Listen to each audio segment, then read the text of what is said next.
One doesn't study to become a scholar, but to avoid being deceived. We live in an era where knowledge is laid out like a buffet. It seems lavish, but it's easy for people to feel falsely full. Every answer is available online, just a screen tap away. Yet, strangely, the very moment we think we know the most is when we risk thinking the least. So, what remains when no one teaches us anymore, when we are no longer students, no longer have schools, no longer have grades as milestones? And if learning is truly an autonomous act rather than passive reception, why do most of us not know how to self-study? You might know how to spend money, drive a car, even manage others. But have you ever been taught how to manage your own mind?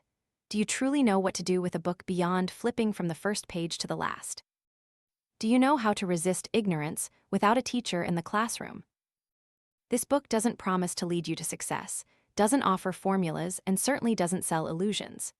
It's a handwritten map, smudged in places, from someone who stumbled, learned wrongly, read incorrectly, but never stopped believing that learning is the bravest act a human being can do for themselves. If you've ever asked yourself what to learn, how to learn, why to learn, and for how long to learn, then perhaps the conversation you're about to enter is no accident. There is one thing people cannot give each other, cannot borrow, and cannot steal. It's not found in schools, not printed in books, and not available on any diploma hanging on the wall. That is the initiative to learn what I call self-study. It's not grand like a revolution, but it quietly transforms a lifetime. I don't write these words from an ivory tower of theory. I have lived, experienced, been stuck, and gained insight. In a country where learning is sometimes a privilege and books a luxury, I was forced to self-study like someone searching for water in a desert. And I understand, those who don't learn don't truly live. People still think learning is for school, and that's partly true. But learning that way is like being spoon-fed. You might be full, but you don't know how to cook for yourself. Self-study is different. It teaches you to cook with your own fire, even if it's just kindled from a wet match. Vietnamese society today is a society that takes shortcuts and seeks to lead, but it lacks a fundamental condition to do so. A workforce that thinks independently, has a solid knowledge base, doesn't follow trends, but knows how to select what is essential. And no school teaches this sufficiently. Only self-study can forge such individuals. Look around you. The truly successful people, not just the famous ones, all have something in common. They self-study, not because schools are bad, but because they don't stop at school. I once met a farmer in the Mekong Delta who hadn't finished 3rd grade, yet he passionately read ancient tales. He said, "Books teach me to think differently. Before, I thought I could only grow rice. Now I know I can think about many more things." Do you understand? A person transforms not through educational reform, but through a book read during the rainy season. The important thing is this: self-study is not for geniuses. It's for anyone humble enough to realize they still lack knowledge. The more educated one is, the more one must continue learning. The more one feels they know little, the more persistently they learn. A person who stops learning is a person slowly dying. I don't believe in degrees, I believe in knowledge. Degrees can be bought, printed, faked. Knowledge cannot. Self-study helps you ask questions without anyone assigning them. It teaches you to doubt the obvious and to trust the unclear. It teaches you to converse with books, with people, with yourself. Try to recall. Aren't the things you truly remember, truly understand, all things you figured out yourself, filtered, stumbled upon? People often fear self-study, thinking they aren't smart enough. I, on the contrary, believe only smart people fear not continuing to learn. And truly good learners are those who aren't afraid to start over from the beginning. When writing this book, I didn't target those who are already successful. I wrote for those who are confused, lost, feeling disadvantaged because they lack opportunities for education. I wrote for myself at 18 when I had just left my provincial school and didn't know where to start. Back then, I only had a few old books, a notebook, a few coins for paper and ink, no one to guide me, no internet, no online classes. But I had one thing: a fierce determination to understand life. And I believe if you have that too, you're already one step ahead of me in the past. Someone asked, "How long will it take for self-study to be comparable to a university education?" I replied, "It's comparable when you learn seriously, better when you learn for the long term. And most importantly, self-study requires no comparison." The wonderful thing about self-study is that you are not limited. You can learn history through memoirs, literature through letters, economics by selling goods in the market, ethics by keeping promises.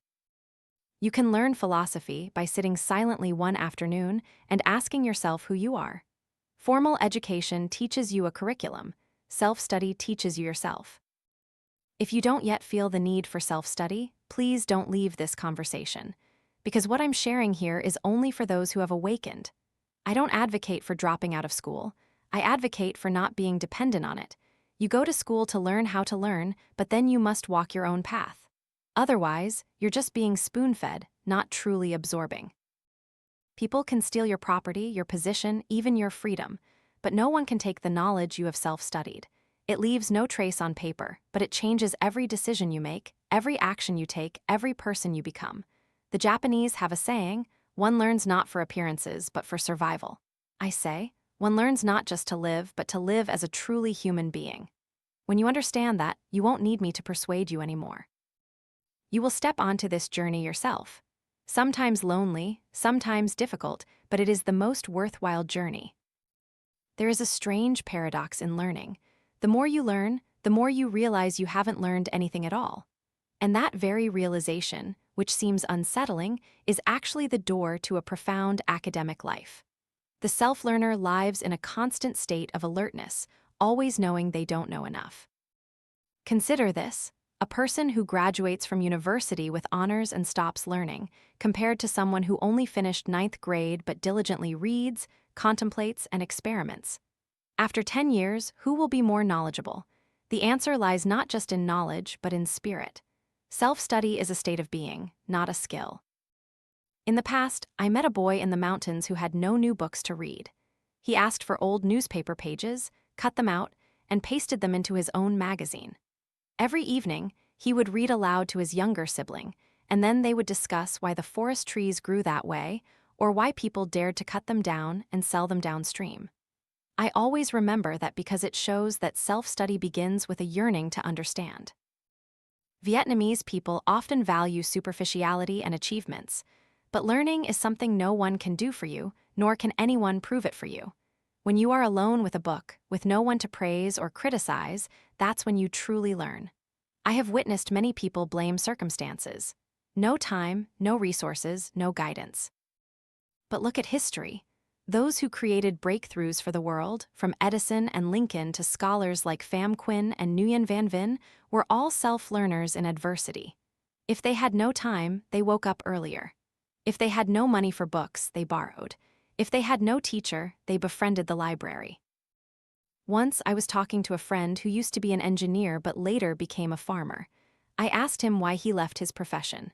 He replied, "Because I read more about ecology, permaculture, and soil, and I realized my old profession was no longer right." I respected him because he learned to act, not just to be content. You know what? In learning, people often confuse memorization with understanding.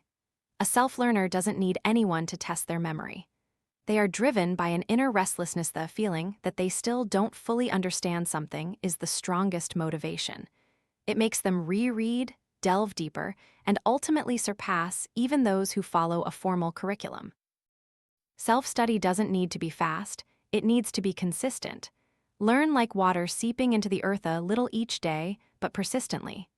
A smart learner isn't necessarily successful, but a consistent, relentless learner will surely grow. If you're thinking you don't have a talent for self-study, forget that thought immediately. Talent comes later, determination comes first.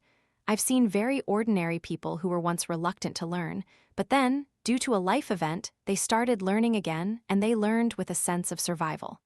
They no longer learned for exams, but to live. And when they learn to live, nothing can stop them. People say reading is a pastime for the idle. I say the opposite. Reading is essential for those who don't want to be left behind. You might not read for a week, but the world still moves, knowledge still grows, and those around you are still learning.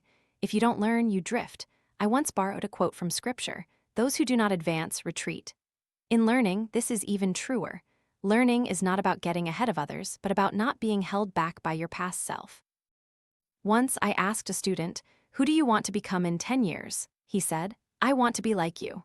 I smiled and replied, "If you only want to be like me, you have to learn 3 times faster than me, Because I started early and you're starting late. Learning is never too late, but those who understand they are late will learn faster and with all their heart. If you've read this far, perhaps you're feeling confused. Where should I start? I'll tell you this. Start with a deep question. Not, what do I need to learn to make money? But, what do I need to learn to understand myself better, to live not superficially, to be a person with substance? When you ask like that, every book opens up to you. Self-study needs no permission. It only needs a quiet space, a yearning heart, and a clear mind. You don't need to learn a lot, you need to learn deeply enough. You don't need to memorize, you need to digest. You don't need to read the whole library, you need to let one book read all of you. Today, you can start with a page, a note, a new thought, and that could be a turning point no one sees, but your whole life will know. People often ask me, is self-study for smart people? I smile. If so, humanity would have lost hope long ago. Because smart people are few, but those who know how to self-study are growing in number.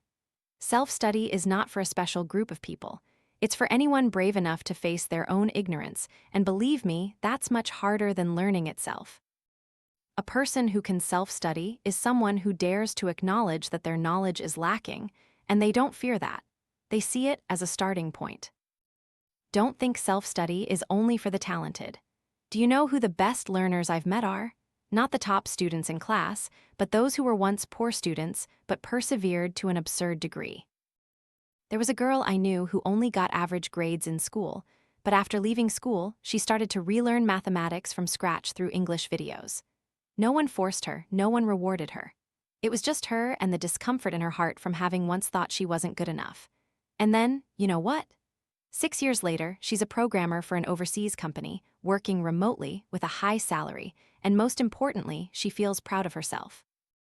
The key point here is that a successful self-learner is someone who has the ability to self-regulate. You might be smart, but if you lack self-control, you'll still just oscillate between enthusiasm and laziness. But those who know how to self-regulate, even if they're not brilliant, will still progress little by little. A self-learner is also an organized person. Not organized in a mechanical way, like scheduling which subject to study at what hour, but organizing their entire life around learning. They know when to be silent, when to read, when to walk and think, when to rest to recharge. I once asked a carpenter, "How do you learn so quickly?" He replied, "I learn because I enjoy it. Every time I make a beautiful table, I want to understand more about wood, about structure. I learn because I need to, because I like it, because I want to live better, so learning comes easily." Self-study also requires persistent curiosity. Not the kind of curiosity to show off or win an argument, but the curiosity that keeps you awake just because you haven't fully understood a passage. And more than that, a person who can self-study knows how to sit still. Sitting still isn't just a physical posture. It's a mental state of tranquility, undisturbed by social media, noise, or cheap entertainment. I can tell you this. All the people I've known who truly possess the ability to self-study have gone through a period of self-unburdening. They let go of expectations, let go of pride, let go of the habit of judging. And from that void, they began to learn like someone seeing light for the first time. You don't need a prodigious memory to self-study. You need a humble enough mind to jot down what you don't understand. You don't need a genius brain to analyze. You need a patient enough heart to reread a page 3 times and still not be discouraged. I once met a 70-year-old man who still read books every evening. He studied philosophy. I asked, "What are you learning for now?" He said, "So I don't live the last part of my life in vain." You see, such a person doesn't need anyone to push them, do they? A self-learner is not eccentric, but independent enough to choose their own path. Independence here isn't about opposing anyone, but about not being assimilated by easy ways of thinking. Self-learners are often criticized for thinking too much, doing too much. I, however, believe they are people who refuse to accept mediocrity, and if there's anything worth living for, it's living beyond that mediocrity. A person capable of self-study doesn't need high academic degrees, but they surely possess a certain kind of character. Something that helps them stand firm in doubt while others have given up. You are reading these lines, and if you feel a slight unease rising in your heart, wondering if you can learn like that, then I say congratulations. Because that very unease is a sign of someone about to embark on the path of self-study. Someone still asks me, "Teacher, do you think one needs to be smart to self-study?" I say, I'd rather teach a slow but determined person than a quick but complacent one. Because self-study doesn't choose the quick-witted, it chooses the resilient. People aren't born with the same starting point, that's a fact. But self-study is one of the rare paths where you can go further than those who started before you if you don't give up. Once, during a talk with students, I told a story about a boy selling lottery tickets in Saigon's night market. He didn't have a smartphone, but always carried a small notebook, jotting down English words he picked up from advertisements and product packaging. He said, "I like to understand what foreigners are saying." I was moved to silence. Because in a country where millions of students study English for 12 years but can't speak a grammatically correct sentence, a boy like that is a vivid symbol of self-study. I'm not saying everyone will become a genius through self-study, but certainly, anyone who learns persistently will be better than they were yesterday. I have always believed that everyone has a part of their thirst for learning buried by modern life, where everything can be found with a single click. But learning is never a quick process. Learning is about changing oneself, and change is always slow, sometimes painful. And a self-learner must be ready to live with that slowness. I once read in an ancient book that the greatest ignorant person is not the one who doesn't know, but the one who refuses to learn anymore. A person who can self-study is someone who doesn't overly trust the knowledge they currently possess, because self-satisfaction is the end of all progress. Remember, learning is not about surpassing others, but about being able to do more for yourself and those you love. A mother self-studies to teach her child. A father self-studies to excel at his trade. A young person self-studies to escape a pre-programmed destiny. These people don't learn for fun, they learn to survive and to live proactively. And that's why I say, a person who can self-study is someone who knows they have the power to change their fate.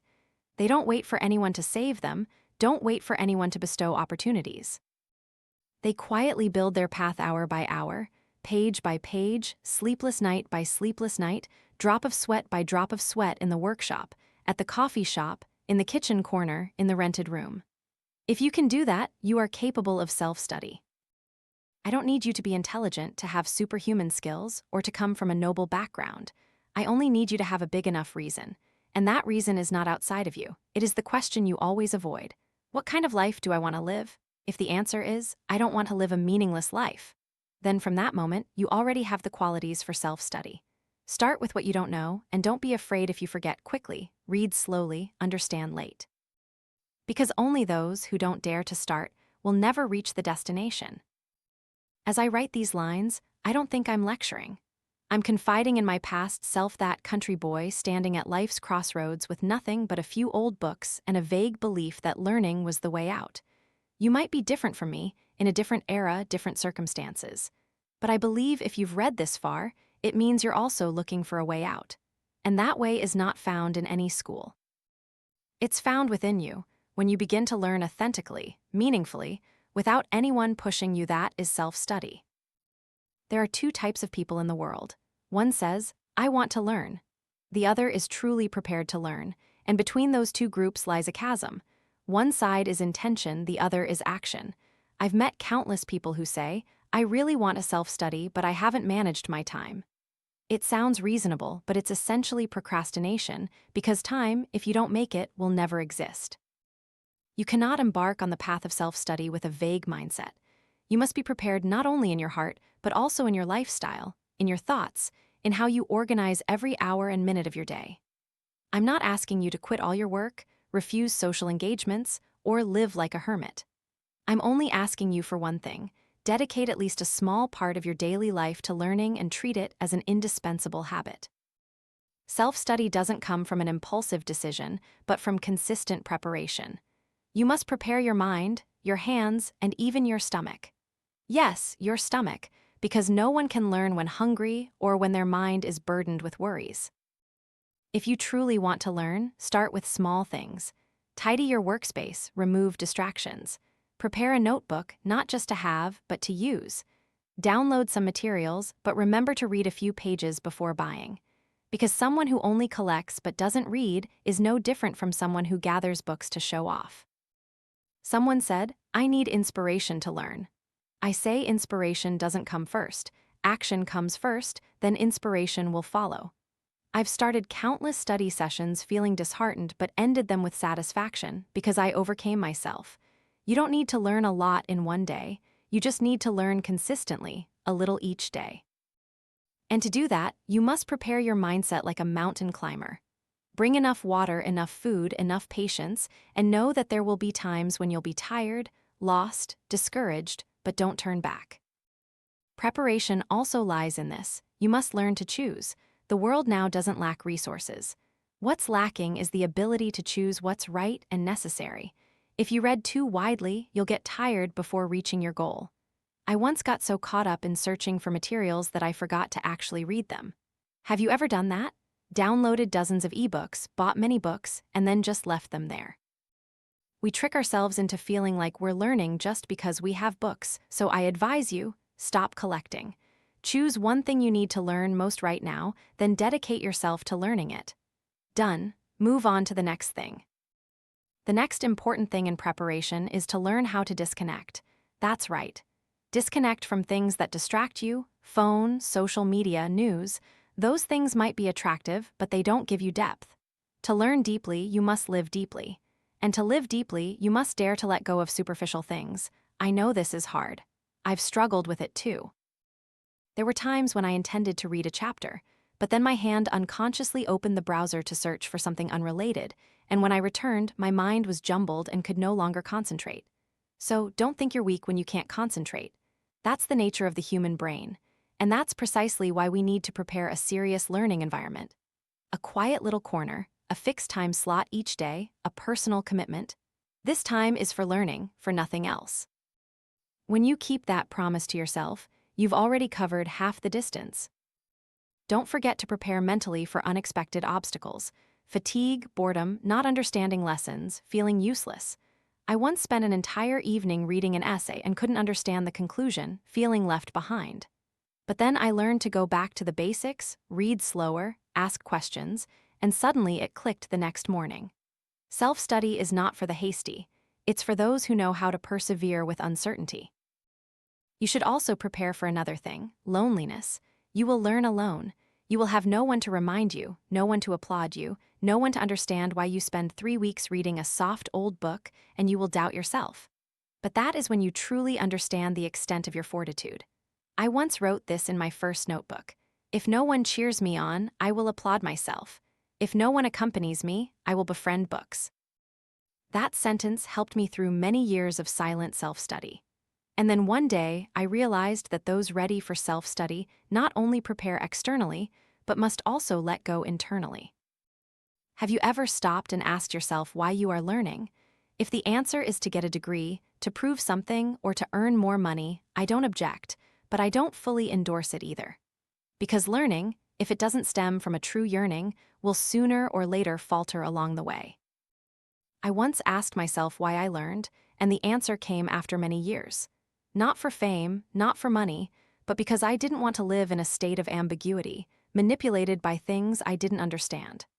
I wanted to understand life, understand people, and even deeper, understand myself. A person ready for self-study is someone who dares to confront fear. Fear of being left behind, fear of not knowing, fear of being looked down upon. And from those fears, they transform them into motivation. Preparation for learning also lies in the ability to control one's ego. Do you know why many people can't self-study? Because they refuse to admit they don't know. They are afraid to start over. They are afraid to ask seemingly simple questions. They are afraid of being judged for learning late. But knowledge has no age, and true shame is when you stop learning just because you're afraid of being ridiculed. I was once 30 years old and still tinkering with multiplication tables because I wanted to understand how to teach math to my child, and I felt happy, not humiliated. A person truly ready for self-study is someone who is not proud of what they already know, but humble before what they have yet to learn. They prepare by letting go of their ego. They learn from younger people, from people outside their field, from conversations with a noodle vendor, a mechanic, an 8-year-old child. And most importantly, they learn from their own failures. I remember once learning French. I wrote a simple sentence incorrectly, and a friend corrected me. I blushed with embarrassment, but that moment made me remember it for life, and I knew I was truly learning. Preparing for self-study also means preparing to correct mistakes. Because when there's no teacher to grade you, the only person who can point out your errors is yourself, if you are honest enough. Therefore, train yourself with keen observational eyes and a heart that doesn't self-excuse. There's one last thing I want you to prepare for: long-term joy. Don't expect learning to bring immediate gratification. It's not like watching a movie, eating ice cream, or winning a game. It's like planting a seed. You won't see anything for a few weeks, but if you water it diligently, one day you'll suddenly realize you think differently, speak differently, act differently, and that's when you feel joy. That joy is deeper than any fleeting pleasure because it doesn't come from outside. It comes from the feeling that you have evolved, and that is a joy that only a self-learner can understand. When you are ready for self-study, you are not just opening a book, you are opening a different version of yourself. A more patient, deeper, and truer version of yourself. Prepare for that. If you've come this far, it means you no longer want to hear asterisk about asterisk learning, but want to know asterisk how to learn. I understand that because I too once awaited that answer during years of floundering without guidance. And when no one showed the way, I had to fumble my way through. If I made a mistake, I corrected it. If I stumbled, I remembered. So the self-study methods I'm about to share with you don't come from an educational laboratory, but from a small attic room where I sat alone with an oil lamp, borrowed books, and a mind full of skepticism. First, you need to determine your learning objective. It sounds obvious, but I dare say 9 out of 10 people learn without truly knowing why. Without clarity, there's no persistence. Without a destination, it's easy to get sidetracked. Do you learn for a profession, to understand a field, to develop yourself, to change your way of life? Each purpose will lead to a different method. Someone said, "I learned to know more." I asked, to know more for what? If you can't answer, you'll easily be drowned in a sea of information. Self-study must have a focus. It doesn't mean narrow, but it must have a central axis. I once spent a year just learning to write. No random reading, no programming, no psychology, just reading books on writing style, analyzing articles, practicing sentence construction. And that year changed my career. The first way I learned was to read carefully and slowly. We live in an era where speed is deified, but learning, on the contrary, is an act of slowness. I don't read a book in 3 days, I read a chapter 3 times. Each time I read, I underline difficult parts, note down ideas that confuse me, then I rewrite it in my own words. If I can't rewrite it, it means I haven't understood, and I accept that. I'm not in a hurry. I read to understand, not to finish. The second way I learned was to write to remember. Writing is not copying. Writing is the act of renewing knowledge through your own lens. I have dozens of notebooks, each covering a different subject.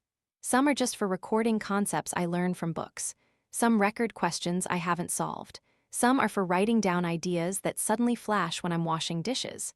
Writing made me realize one thing: vague thoughts in my head become sharp when they pass through the tip of a pen. The third way I learned was to converse with people smarter than me. I once actively sought out a teacher I deeply respected just to ask one question: how do I avoid superficial reading? He didn't answer immediately, but told me to describe how I had recently read a book. After listening to me for 10 minutes, he said, "You didn't read that book, you only skimmed it." The remark was like a gentle slap, and I knew I needed to change my reading habits. Conversing with smart people isn't about finding magical advice, but about seeing yourself through them and recognizing your own shortcomings. The fourth way I learned was to teach myself what I had just learned. When you can explain an idea for others to understand, it means you truly understand. I often do this with myself. After finishing a lesson, I try to recount it in everyday language. If I stammer, it means my understanding isn't deep enough. Once, I was studying Stoic philosophy. After a week of pondering, I tried to write a Stoic article for busy people. Only after writing it did I truly understand what I had just read. The fifth way I learned was to plan backward. Instead of asking, "What will I learn today?" I asked, "What do I want to achieve in a month?" Then I broke it down into weeks and days. This helped me avoid being swayed by inspiration or following trends. It helped me learn proactively. I realized something important in backward planning. It forces you to confront time limits and thus become more focused. Learning is not just about knowledge, it's also a test of energy management. You can't learn effectively if you cram too much into one day and then burn out on subsequent days. I divided my learning into regular rhythms. Every morning, I dedicate 30 minutes to a fixed topic. Every afternoon, I read books without taking notes just to absorb naturally. Every evening, I rewrite what I've understood. 3 rhythms, 3 different intensities, deep enough without being overwhelming. Once, I tried studying 6 hours a day for a week. By the 4th day, I realized I couldn't remember anything. My mind felt burnt out. I returned to short but consistent learning, and efficiency returned.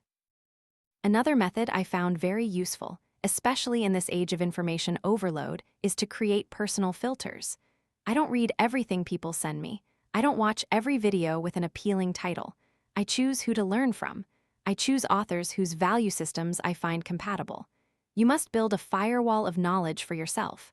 Otherwise, you'll fall into a spiral of consumption without digestion. Each month, I filter out 1 or 2 topics I want to delve into, then find the 3 highest quality resources on that topic. Read them repeatedly. Don't read 30 average ones, read 3 excellent ones.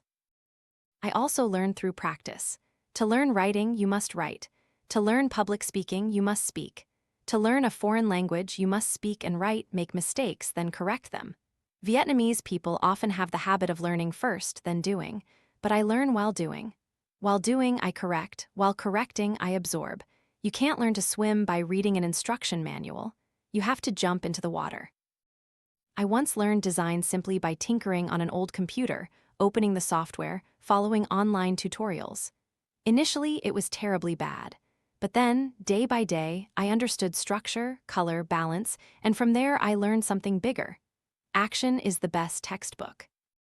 I also set tests for myself, not to be stressed, but to measure progress. After studying a chapter, I'd try to write down 5 main points. If I couldn't remember, I'd reread.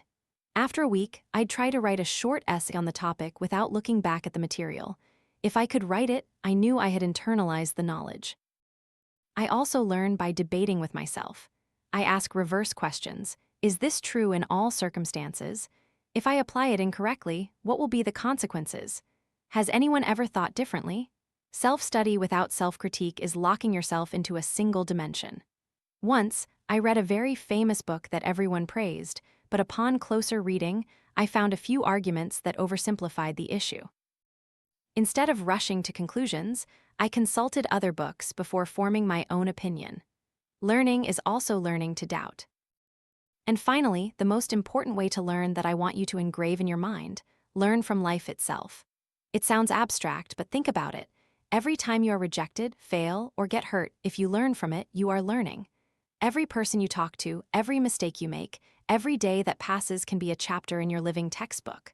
Observe, listen, record. I learned many valuable things from laborers, from children, from my own sorrows. Because I believe life is the biggest school, books are just assistants. I once heard someone say, "I read books all the time, but I don't remember anything."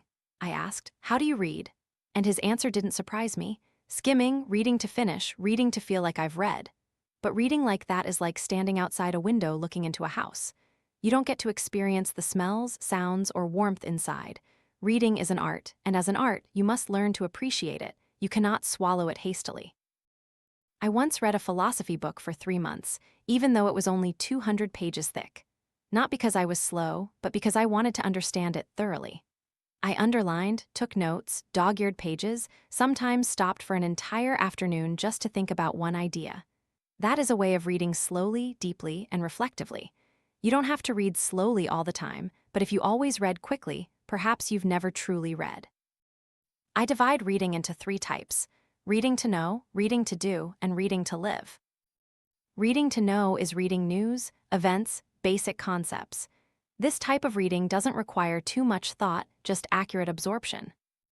Reading to do is reading with a goal, to serve work or skills. This type of reading requires a system, note-taking, and practice. Reading to live is the type of reading where, after closing the book, you feel you've just traveled through a different land, carrying a part of it within you. The most effective way to read is to know which type of reading you are doing. For years, I read incorrectly because I thought reading books had to be serious, involve note-taking, and memorization.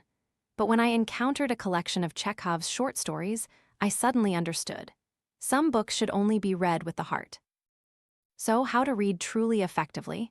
First, choose the right book. Don't read a book because it's famous. Don't read it because others say it's good. Read it because it helps you take another step on your own journey. When you start, you should choose a book that's a bit easier, closer to your circumstances. If you're working, choose books on mindset, time management habits. If you're a student, you might choose books on how to learn critical thinking. Remember, no book is good for everyone. There's only the right book for the person who needs it. Next is how to interact with the book. I don't read one-sidedly, I dialogue with the book. Every time I encounter a difficult passage, I stop and ask, what does the author want to say here? If it's unclear, I jot it down to research further. Find examples. Reading is an active behavior. You can't just sit still and wait for the book to sink in.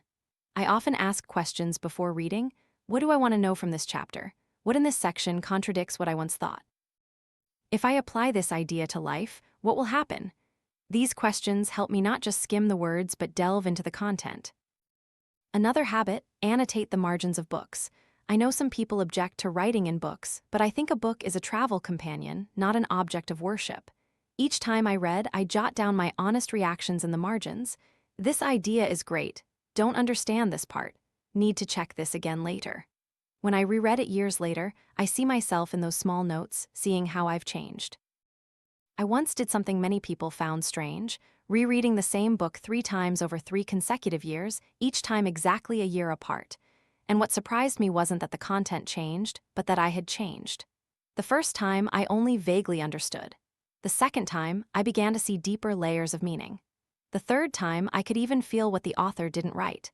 A good book is a mirror. The more you mature, the clearer the reflection within it. Reading books, therefore, is not a one-time task, but a process of returning, digging deep, and listening. For this reason, I never read 2 books on the same topic in the same week, because each book needs to be digested separately. Reading too much at once, you'll only be full of information but starved of understanding. I once knew someone who read 100 books in a year, an impressive number. But when asked about 5 things that changed him, he couldn't answer. Reading a lot doesn't equate to learning a lot. Reading correctly, thoroughly, and deeply is the core. There's a reading method I always recommend to beginners. Read each chapter independently. After finishing a chapter, close the book, try to rewrite the main content in your own words. If you can't write it, you don't fully understand. You should also learn to connect what you read with life experiences. For example, when I read about minimalist thinking, I looked at how I organized my desk. I removed unnecessary things and clearly saw the change in my mind. Every book should lead to some action in life.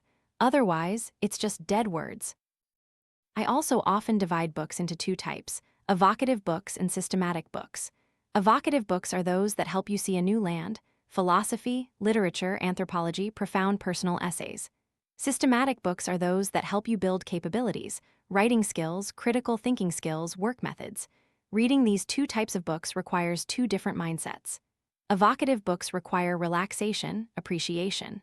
Systematic books require focus, discipline. And absolutely don't force yourself to understand everything on the first read. There are passages I have to read 5 times. There are chapters I don't understand at all until I've read the entire book. And there are ideas that take a few years of living to truly absorb. Self-study is an uneven journey. Don't demand yourself to be as regular as a machine, and don't overemphasize finishing a book. What's important is what you've gained from it. I once read a book halfway and stopped, not because it was bad, but because I had found enough. I wanted to apply what I had learned before reading further. Sometimes, knowing when to stop is also a reading skill. Read as if you are talking to a living person, not just processing a block of information. Let each page turn be a step into a different dimension, where you are no longer the same person when you close the book. Because if nothing changes after reading, you are only looking at words, not truly reading. Reading without thinking is no different from eating a lot without digesting. You can accumulate many words, but your mind remains empty. I have met people who read hundreds of books, quoting fluently. But when asked, what do you think about that? They don't know how to answer, because they never stopped to think. True reading is reading with both reason and emotion, with both alertness and curiosity. For a long time, I studied Western philosophy from Socrates to Kant. The more I read, the more I felt ignorant, not because they wrote difficultly, but because I realized I had been reading without reflecting. For example, when I read Descartes' famous question, "I think, therefore I am," I didn't skim past it. I stopped. I wrote it down. So, if I don't think, do I exist? I felt confused. I took that question out into the world, tried looking at people around me, tried to question myself when lying still in my room at night. That is true reading, when an idea in a book shakes something deep inside you. And to have that experience, you must learn one thing: to doubt books.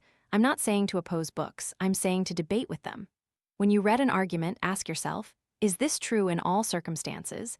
Does the author have any biases? If I apply this to Vietnamese society, what will be the result? Has anyone ever refuted this viewpoint? When you start to challenge, you are no longer a passive recipient, you are a participant in a dialogue. And that is when books come alive. I once read an analysis of Confucius where the author greatly admired Confucius, considering him a perfect model. I didn't think so. I agreed with many of his ideas, but I found some aspects a bit conservative. Instead of ignoring it, I noted down my skepticism, researched more materials, and read even those who opposed Confucianism. What was the result? I no longer believed blindly, but I understood more deeply, and I knew clearly where I stood in the flow of thought. That is what only critical reading can give you. You also need to learn to compare between books. Reading one book makes it easy to be swept along. Reading two opposing books will force you to form your own stance. For example, after reading Adam Smith on market economics, you should also read Karl Marx to see a different perspective. After reading a book on the law of attraction and positive thinking, also read a book on empirical science to keep yourself grounded. Comparison creates friction. Friction generates thought, and thought is the ultimate goal of reading. I was once challenged by a friend when I quoted Emerson. He said the quote sounded good but wasn't applicable to Vietnam's reality. At first, I was annoyed, but then I thought, I'm applying the quote in a completely different context and forgot to filter it. It was when I was challenged that I truly reevaluated. So when reading, don't just look for what you agree with, also look for what makes you uncomfortable. Sometimes, the very ideas that annoy you are what you need to ponder most deeply. There's another way to deepen your thinking when reading: connect it to real life. I learned this not from a book, but from a farmer friend. He wasn't highly educated, but he read a lot. Every time he finished a passage, he would ask, "Where can I use this in the field?" If he found a practical application, he remembered it for a very long time. If not, he set it aside for later. I followed his method. I read an idea. I asked myself, how does this apply to my job? If I use it in teaching my child, is it suitable? Can this idea be applied to how I organize my daily time? Reading is about living more deeply, not living isolated from books. Therefore, I always keep a reading journal, not a summary of content, but a summary of the impact the book left on me. Sometimes I just write one line: "This passage startled me," because it's like it's describing my past self. Those lines are proof that books don't pass by in vain.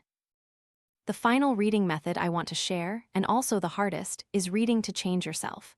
You read a book about good habits, but do you dare to give up your bad habits? You read a book about humility, but do you dare to admit that you were once too arrogant? I once read a passage about the wisdom of silence. I remember vividly how I felt at that moment, as if someone had touched a sore spot. Because I used to be quick-tempered and liked to argue. From that moment, I tried to be silent more in an argument. I didn't retort, I just listened, and I saw everything change. The book changed me. Reading like that is reading to live. But it must also be said, not every book produces that effect. There will be books you read and feel nothing. Don't worry, it might not be the right time. Put it aside. Perhaps years later you'll reread it, and it will resonate perfectly. I once reread a book I had dismissed as dry when I was 20. At 30, I reread it and cried because I realized how immature I had been. Time is also a factor in how we read. Some books should be read when you are young. Some books require you to have lived enough to understand them. That's why I always say books are not just a repository of knowledge, but also a mirror reflecting the process of growth. And reading, if done correctly, is a journey into your true self. I don't care how many books you read. I only care how you have changed after reading them. Read as if your life depends on it, because it truly does. Reading a book, if viewed as a conversation, means each genre is a type of friend. And with each friend, we need a different way of listening. Otherwise, we either don't understand them or we misunderstand them. Someone asked me why they find literature boring. I asked, "How do you read it?" He said, "Like reading a textbook." I nodded, "Then you are listening to a musician with the ears of an accountant." Literature cannot be read like theory. You must read with emotion, intuition, empathy. Each time I read a short story or a poem, I don't ask, "What is the content?" I ask, "What does this make me feel?" Because literature doesn't present arguments, it evokes experiences. I once read Nguyen Minh Chao's The Distant Boat, the part where the ugly woman steps ashore and tells of her endurance. I was moved to silence, not because I agreed, but because I understood. There are sorrows that cannot be measured by reason. Literature opens up worlds that dry knowledge cannot touch. You don't need to analyze every rhetorical device. You need to feel what is happening within you when you read. If a passage leaves you silent after closing the book, you have read it correctly. Conversely, when reading academic works, history, sociology, or politics, you must read with a vigilant mind. These books often carry a system of thought, a guiding perspective. If you are not careful, you will be led without knowing it. I once read a very famous history book with an engaging narrative and rich evidence. But when comparing it with other sources, I discovered many details were slightly exaggerated or glossed over. I didn't dismiss the entire book for this. I simply learned that history also has perspectives, and the reader must construct their own multi-dimensional picture. When reading academic texts, I always carry 3 tools: note-taking, critical thinking, and cross-referencing. Note-taking to not miss important data, critical thinking to avoid swallowing arguments whole, cross-referencing to verify what I read. I also learned that reading theoretical books should be combined with practice. Reading about sociology without observing society around you will make you a mere theoretician. Reading about politics without looking at people's lives will make you someone who talks a lot but understands little. With scientific books, the reading method is even more different. I don't have a math background, but I once spent 3 months trying to understand the theory of relativity, not to become a physicist, but because I wanted to know how great minds thought differently from mine. I read every definition, checked every formula, and always looked for a visual image to illustrate it. Because science is the language of models. If you cannot visualize what you are reading, you are memorizing, not understanding. I also avoid poorly translated science books because just one wrong concept can collapse the entire system. If possible, read the original book or at least a thoroughly vetted translation. Once, I read a psychology book and found the translation used unconscious instead of subconscious, a seemingly small difference that completely altered the meaning. I also spent a lot of time reading philosophy books, and I must confess, it is the most difficult but also the most illuminating genre. Philosophy is not like literature. It doesn't entertain you with beautiful images. Nor is it like science, it doesn't give you formulas to apply. Philosophy forces you to think to the root and to doubt even what you once were certain of. When reading philosophy, I don't rush. I choose shorter works first, like Montaigne's essays, Pascal's thoughts, or Socrates' dialogues. I take notes on every idea, and after each section, I try to rewrite it in my own language. If I can't rewrite it, I haven't understood. If I can write it but can't connect it to life, I've only understood it superficially. Once I read a passage by Heidegger on existence. I felt as if I was pushed out of my cognitive comfort zone. He didn't write easily, but he forced me to re-question existence not of the philosopher, but of myself. Reading philosophy is like walking a tightrope. One side is abstraction, the other is getting bogged down. Beginners should go slowly and always cling to concrete examples. When I read about prelinguistic existence, I understood nothing until I observed a baby. I saw it perceiving the world before it knew how to name that world, and I understood, this is existence before words. The book didn't explain that to me. Life itself explained it to the book, and that led me to the final conclusion: reading different genres of literature expands the depth of the mind. If you only read literature, you might be emotionally deep but lack systematic thinking. If you only read science, you might be intellectually sharp but lack sensitivity. If you only read philosophy, you might be capable of profound contemplation but lack applicability. Only when you dare to step through each of these worlds, with different mindsets, Will you truly learn to see from multiple perspectives? There's one thing I always remind myself when reading: don't expect the book to cater to me. Let myself be changed by the book, but don't lose myself to the book. Maintain enough clarity to choose. Each literary genre is a different mirror. If you dare to look, you will see yourself in many forms. And when you read like that, you are no longer just a reader of books. You are living in the books and living more deeply with yourself. Learning a foreign language has never been about grammar or vocabulary for me. It's an intellectual migration.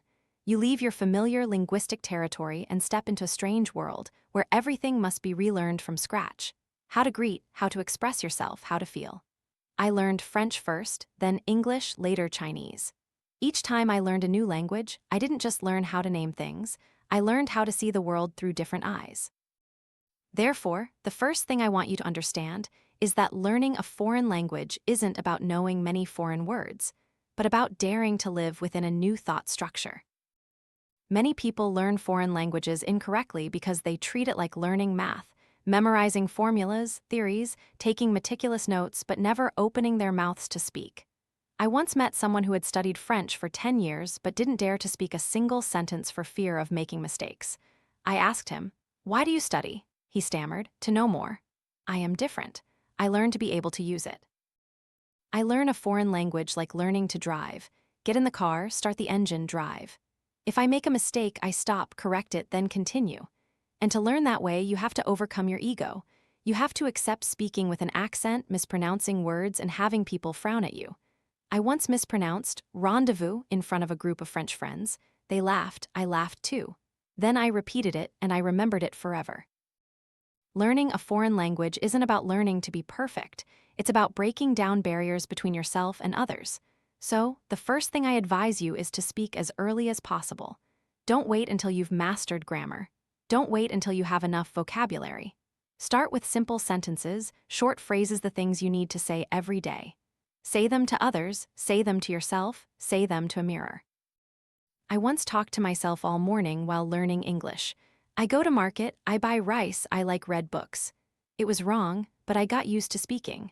Then, from those mistakes, I gradually corrected myself. The first skill to develop is listening.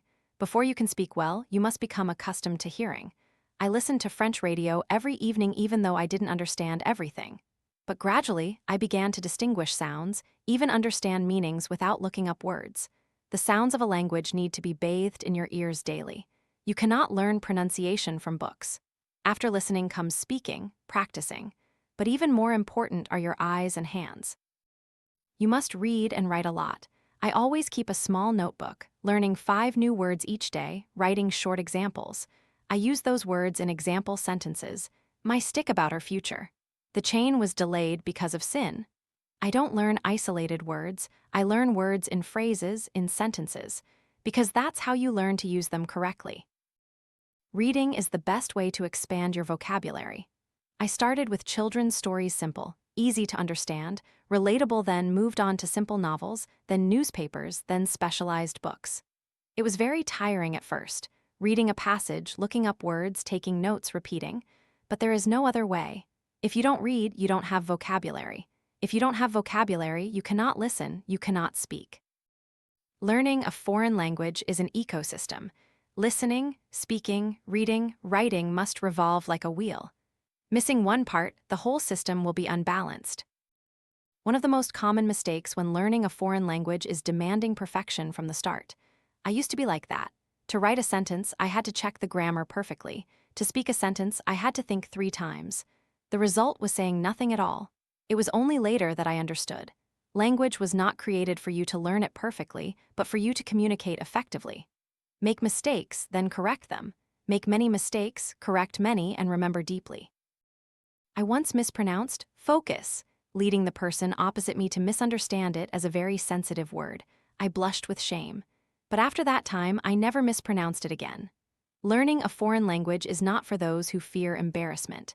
It is for those who dare to accept their clumsiness, like a child learning to walk, falls, then gets up. I advise you to keep an error notebook to write down mistakes and correct them yourself. Don't be afraid to make mistakes. Only be afraid of not knowing your mistakes. A method I frequently use to accelerate foreign language learning is self-translation. I read a Vietnamese news article and translate it into French. Then I find the original translation or ask someone to correct it, or vice versa. I read an English passage, translate it into Vietnamese, then compare it with the published translation. Through this, I see where I deviate, if my word choices are accurate, if the sentence structure is natural. This is an extremely effective way to improve both grammar and vocabulary. I also believe in the power of recording my own voice. I record short passages of reading and speaking, then listen back. At first, hearing myself speak a foreign language was hilarious, but I got used to it. And through each recording, I discovered pronunciation errors, unnaturalness, and choppy speaking rhythm. This is the most honest teacher, my ear listening to my own voice. Don't learn alone forever. Find people to practice with. If you can't afford a teacher, find a study buddy, perhaps online, through study groups or language exchange communities. I once learned English with a Japanese man. His English was terrible and so was mine. But because we had a shared hour, we spoke a lot without embarrassment. And then we both improved. Learning a foreign language doesn't require you to learn with a native speaker, but it requires you to dare to speak a lot with others. I also want you to remember this. Each language carries a culture. When learning French, I understood the French love for precision in expression. When learning Chinese, I saw they prefer imagery and metaphors. Learning a foreign language is learning to change yourself to fit a different rhythm, and you must open your heart. If you stubbornly stick to the thinking and speaking patterns of your mother tongue, you will never truly absorb the other language. There's a quote I really like from a linguistics professor: "You don't truly know a language until you start dreaming in that language." And I once dreamed in French. For the first time, after 2 years of consistent study. I was as delighted as a child learning to ride a bike for the first time without falling. Learning a foreign language is a long journey, sometimes tiring, sometimes boring. But at some point, you suddenly realize you have stepped into a new world, and that world no one can take away from you. Someone who starts self-studying without knowing what books to read is like someone climbing a mountain without a map. I was like that in my youth. I read anything I could find, from cheap novels to dry treatises. I read a lot but retained very little. It was only later that I understood. Books are like people. Some you read once and that's enough, some you read your whole life and still aren't done. Some you finish and feel light, some torment you for weeks after reading. And among them are books that should be read, must be read, and are worth rereading your entire life. For those new to self-study, I always recommend starting with general knowledge books and self-improvement books. General knowledge books are those that give you a broad overview of the world, human history, intellectual movements, science, and art.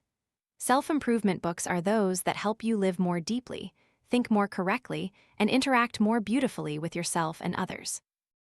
You ask me, why read self-improvement books before specialized books? Because knowledge without ethics is dangerous. No one wants to work with a smart person who lives poorly. A knowledgeable person who is arrogant will find that knowledge only isolates them. So I say, develop character first, knowledge will follow. I'm not saying you have to become a saint. I just hope you live thoughtfully, with boundaries, with gratitude. And the books that teach that are not dogmatic texts, but books like the Analects Asterisk, Tao Te Ching Asterisk, The Noble Soul Asterisk, Rousseau's Confessions Asterisk, Andre Morwai's Asterisk, The Art of Living. Each book is a mirror. Looking into it, you see your imperfections and begin to want to correct them. I once read Pham Van Dong's Asterisk Moral Education Asterisk, seeing very small stories. A citizen finding lost property and returning it, a rich student sharing with a poor friend. But I was strangely moved because I knew I too needed to learn those simple things. Reading self-improvement books doesn't make you overly gentle or idealized. It helps you understand that being a decent person is a proactive choice, not a weakness. And in this increasingly pragmatic world, with a little decency, you won't get lost. You might ask, what general knowledge books should I read? I recommend reading collections that summarize the history of human civilization, such as Asterisk A Brief History of the World Asterisk, A Brief History of Science Asterisk, The Story of Philosophy. Read to know where you stand in the thousands of years flow of humanity. Read to see that the questions you are pondering about life, death, happiness, choices, have been asked by people for thousands of years. And sometimes just reading a page of Greek history or a passage from Socrates can enlighten your heart. I also often advise beginners to read books on the cultural history of different peoples, not to memorize dates, but to understand that humans everywhere share the same aspirations: to live decently, to be free, to be loved.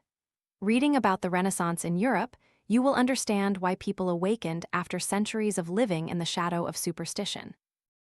Reading about the Meiji Restoration in Japan, you will understand why an Asian nation could become a superpower in just a few decades through learning and courageous change. Read to see that history is a harsh but fair teacher. It always leaves lessons for those willing to learn. Additionally, I particularly encourage you to read simple philosophical books on living, not profound or abstract ones. Books like Mao's The Art of Living **2 Luc Van Dohn, Self-Reliance Literary Group, Edmund Dozier Mickey's The Noble Soul. These are books that help you appreciate good character, cherish the simple beauty in life, and learn to live uprightly, kindly, with abundant love.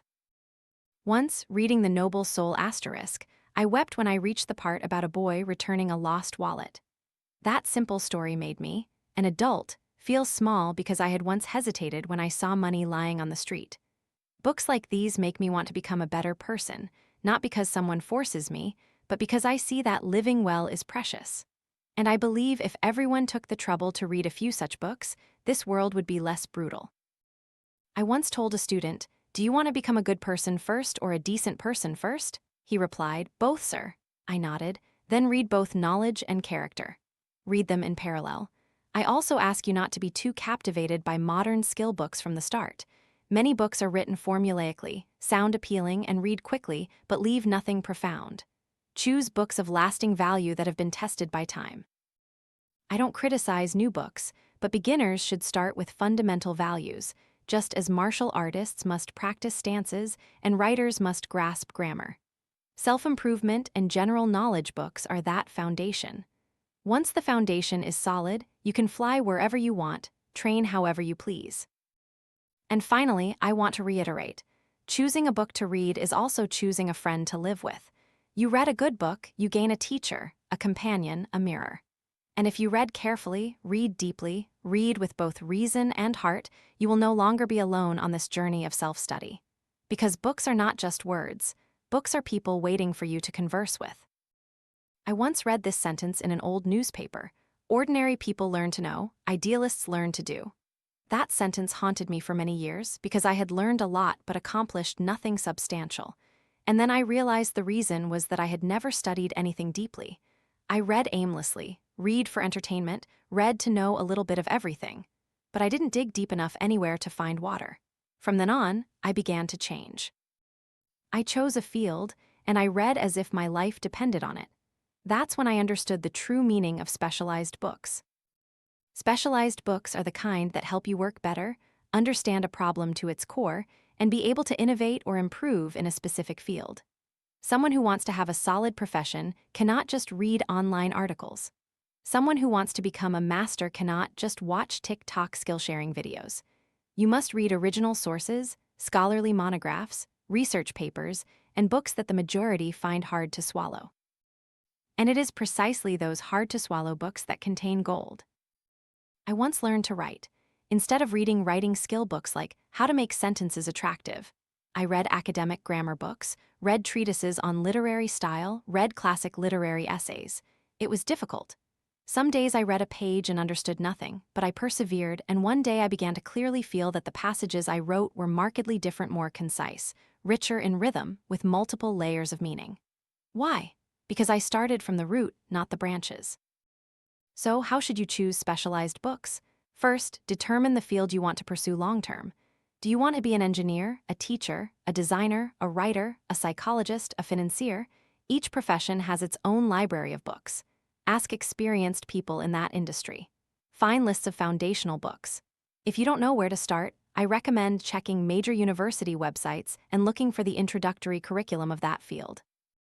You will find recognized book titles, materials, and authors.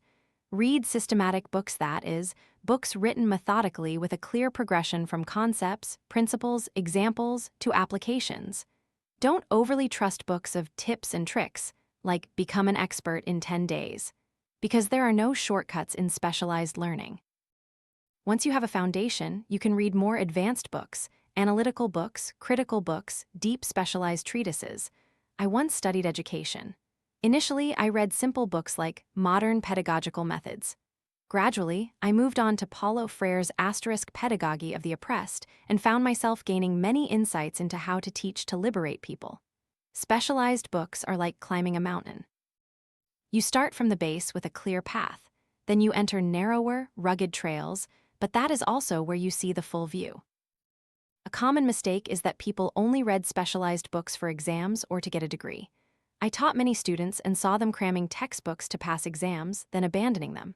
When I asked, "Are you learning for a profession or just to graduate?" many gave embarrassed smiles. I don't blame them, because that's the consequence of a system that values degrees more than competence. But if you have chosen the path of self-study, you cannot learn that way.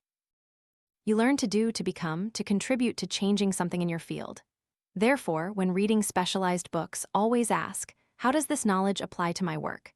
Are there specific examples I can try out?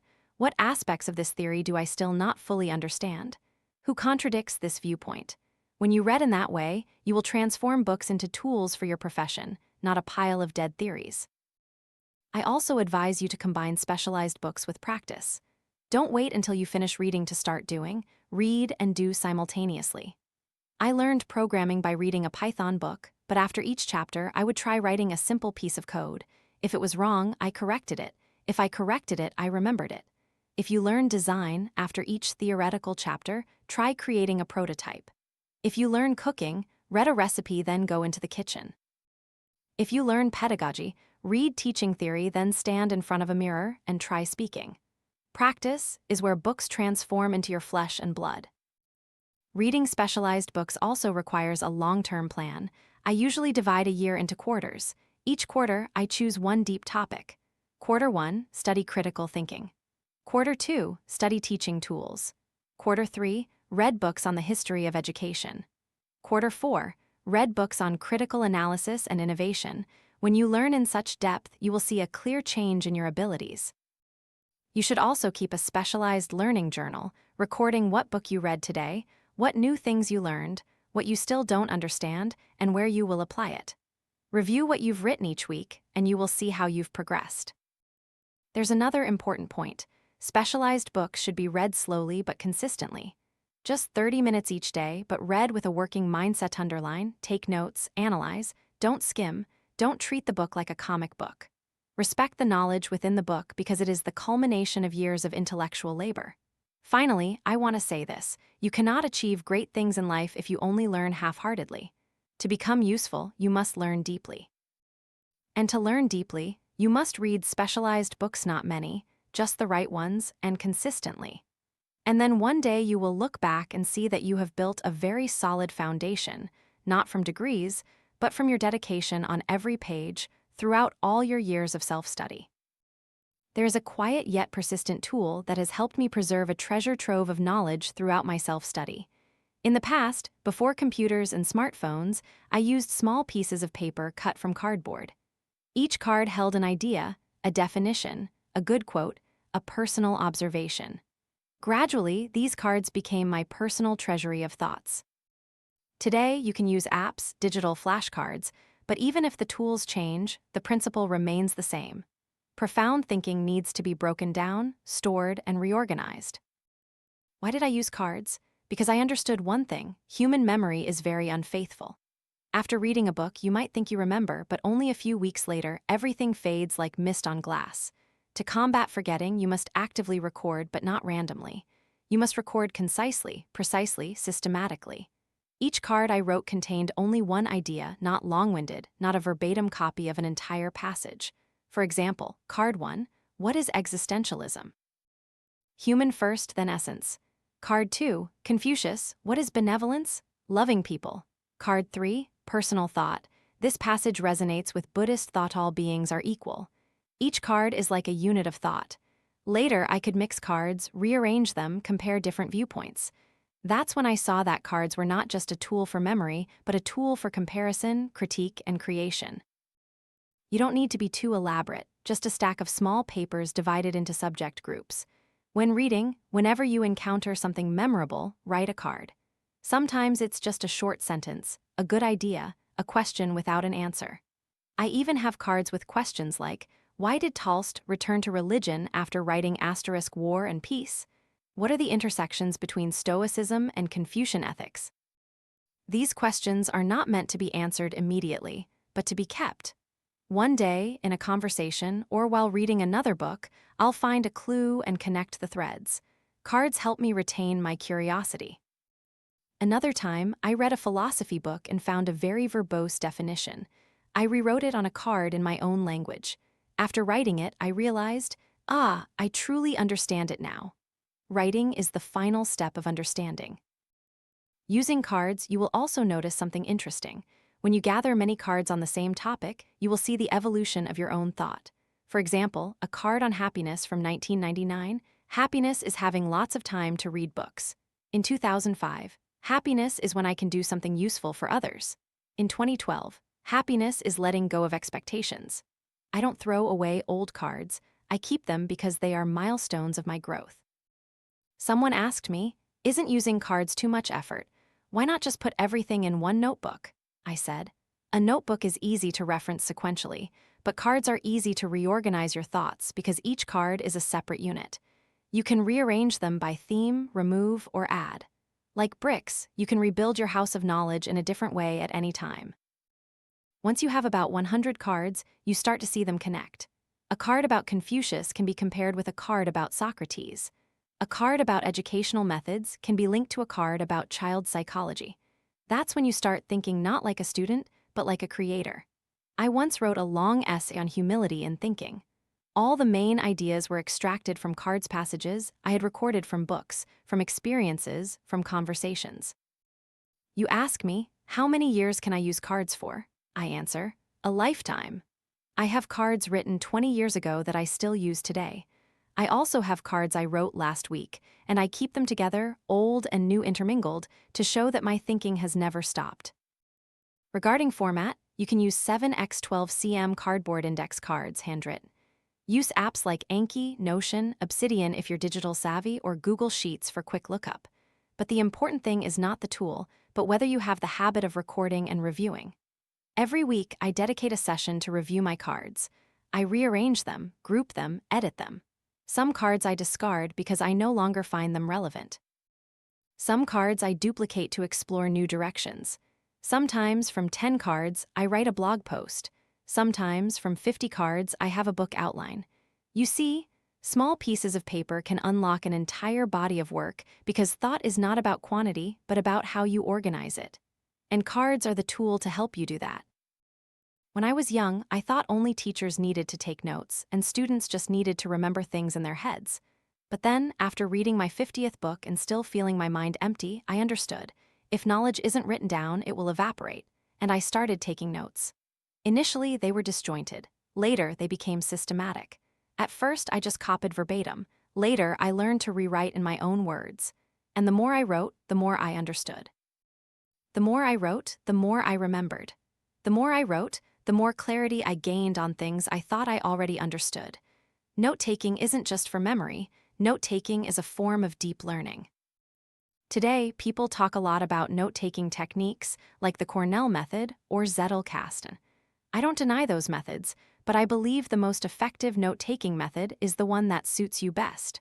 For me, a good notebook only needs 2 elements: clear sections and the freedom to write creatively. I divide my notebook into 3 areas. 1. Summary of main content. What the book says, the author's ideas. 2. Personal reflections. What I see, what I think, what I critique. 3. Practical application asterisk. If I apply this to life, what will I do? Once, reading a book on time management, I summarized 5 main principles. I wrote my reflections. I've used this principle before without naming it. And I wrote down an application. Try scheduling tomorrow according to this model. The next day, I tried it, found it effective, and that knowledge became mine. Writing is how you talk to knowledge. If you only read and don't write, you are letting knowledge speak to you one-sidedly.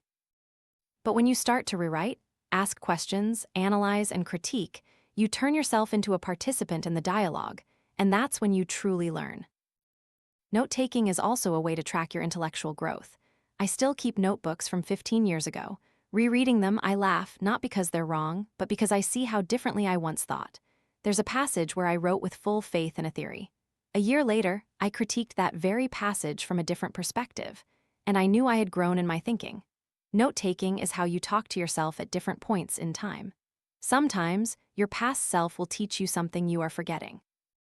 Note-taking, if done correctly, is also the first step towards writing a book. I never write a book from scratch. Everything begins with small notes, individual cards, personal reflections, and dialogues with myself. After a few months, I review those notes and see that the ideas have clustered into groups, into flows, into themes. From there, I begin to build an outline and then develop it. Every book I write is the synthesis of years of slow thinking, consistent note-taking, and rereading myself. Writing is not only an expression of understanding, but also a way to test that understanding. Because when you have to explain something for others to understand, you cannot be vague. You have to refine your words, find examples, illustrate, connect logically. And through that process, you learn again. I once experimented with this with my students. I told them, after today's lesson, don't just do the exercises, try writing a page explaining it to someone else. The result was that the students who could write it were the ones who understood it deeply. Even if you don't write books, just writing shared articles, study journals, or critical reviews helps you delve deeper into yourself. As for translating books, translation for me is the most rigorous form of learning. When you read a book, you can skip a passage you don't understand, but when you translate, you cannot skim. You must understand to the deepest meaning, nuance, and context, then find an equivalent word in Vietnamese that is accurate, clear, and natural. I once translated a philosophical passage only half a page long, and it took me 3 days because each word could have 2 or 3 meanings, and each clause needed to be logically connected.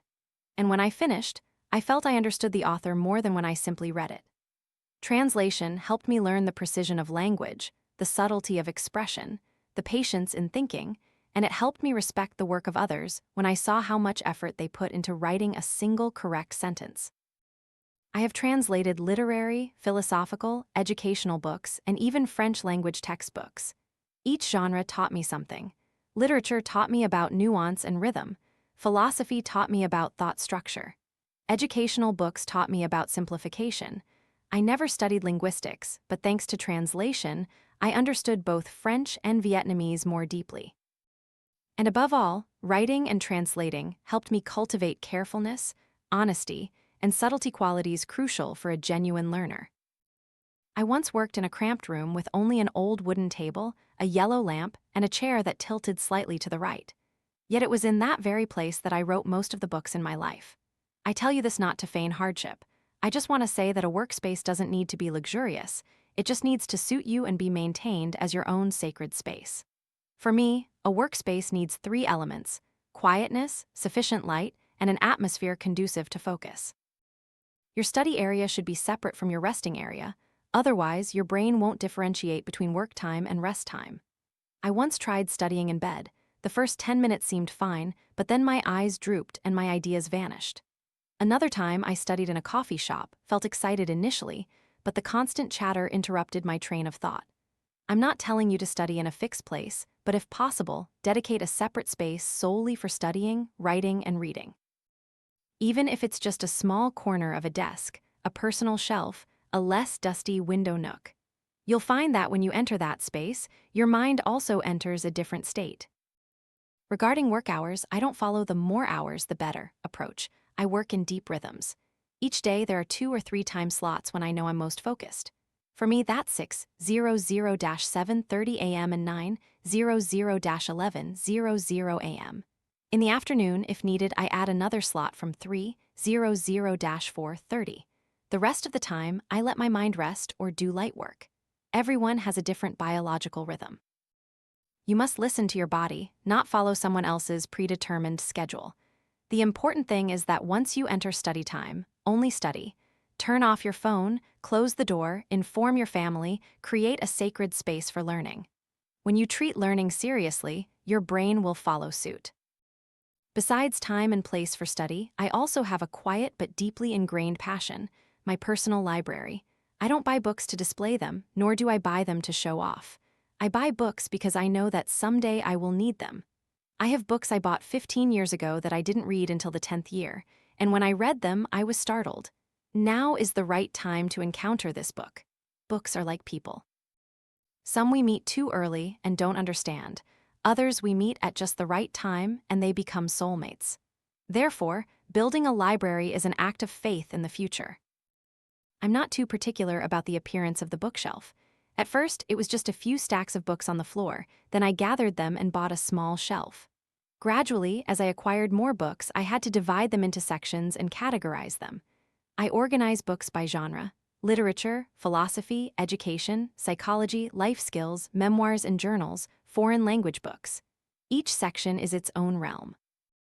Sometimes I don't read anything at all. I just stand in front of the shelf, looking at the spines, feeling the presence of each book like old friends. Some books I've read until their covers are worn, corners bent. Some I've never opened, but they still stand there as a reminder. I'm still here, waiting for the day you need me. And then one day, friends came over, flipped through a book I had never read, and burst into tears. I realized a library isn't just for me, but also for unexpected encounters. You ask me if one should collect books. I reply, yes, if you have enough patience and appreciation. Collecting books isn't about acquiring expensive old books to show off to others. Collecting books is about loving every page, every underline, every smell of yellowed paper. I once searched for an old, out-of-print book for 20 years. When I held it in my hand, I trembled, not because it was a valuable object, but because I felt I had just revived a memory of an entire generation. I collect books the way people appreciate tea, slowly, quietly, with rich meaning. Some people collect ancient coins, others prefer stamps. I only wish to live quietly among old books and tap my thoughts to their every word, because I believe that a lifetime with a decent library is enough to die without regret. There's a question I've often received throughout my life. How can I make others want to self-study like me? That question sounds simple, but the more I think about it, the more complex it becomes, because self-study is inherently spontaneous from within. It cannot be forced or coerced, but we can certainly inspire, ignite, and guide. I have witnessed countless people, from youth to old age, awaken after a single remark, a lecture, or even a small story, something that stirred them from within. And that's when self-study begins. To encourage others to self-study, first, you must live as a learner. Nothing is more convincing than the image of someone living fully with knowledge, not boastfully, not dogmatically, but quietly and persistently. I once taught an adult literacy class for farmers, laborers, manual workers. At first, they came purely out of curiosity. But gradually, seeing that every day I took notes, read books, and shared what I learned, they began to ask, "Teacher, what are you reading? Do you have any books we can read? We want to learn more." Self-study spreads not through preaching. It spreads like a fire from a smoldering ember that suddenly flares up when it touches dry kindling. People don't naturally crave learning, but everyone has a need to understand themselves and the world. The problem is that life is often too harsh, making us forget that need. The one who inspires self-study helps others remember that aspiration. So how do you do that first? Touch upon what the other person cares about.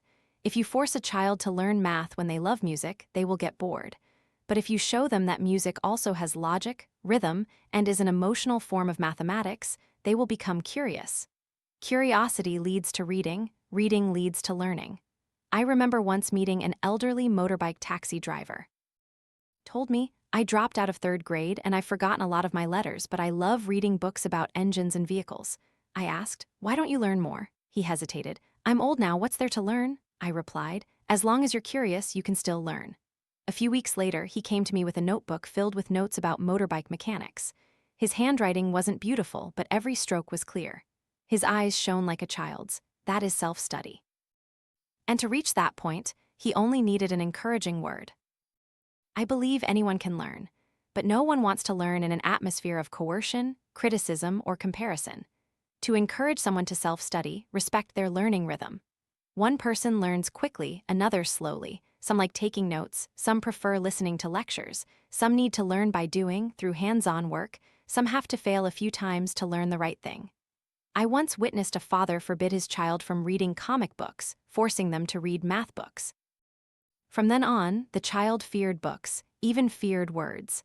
Later, as an adult, they learned machinery, but never sought out books to read on their own again.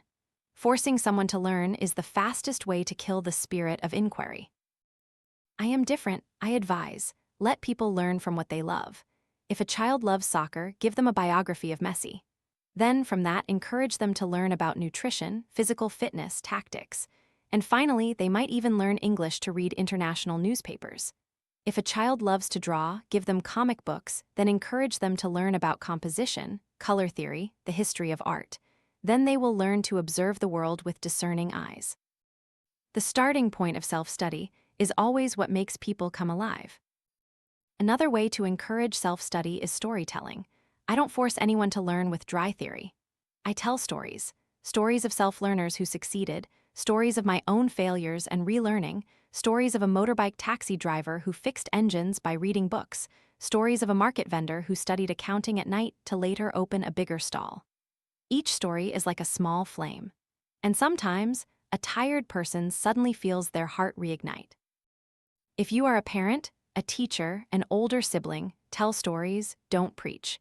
Tell them truthfully, simply, at the listener's level. Let the listener draw their own lessons, because the lessons they derive themselves will take root 10 times deeper than the lessons you hammer into their heads. I also always maintain a principle: never ridicule someone else's learning, whether they learn slowly, incorrectly, or start late. A 50-year-old learning to read is still worthy of respect. A bricklayer who self-studies techniques still deserves encouragement. A housewife reading books on parenting is still a scholar in her own home. This society would be better if we stopped honoring degrees and started honoring the spirit of learning. I wrote this book not for you to read and nod. How wonderful. I wrote it for you to close the book and start learning something for yourself. Every time you self-study, you are contributing to enriching your own life, your family's life, your community's life. And if you transmit that inspiration to others, you are not just learning for yourself. You are doing the work of a sower.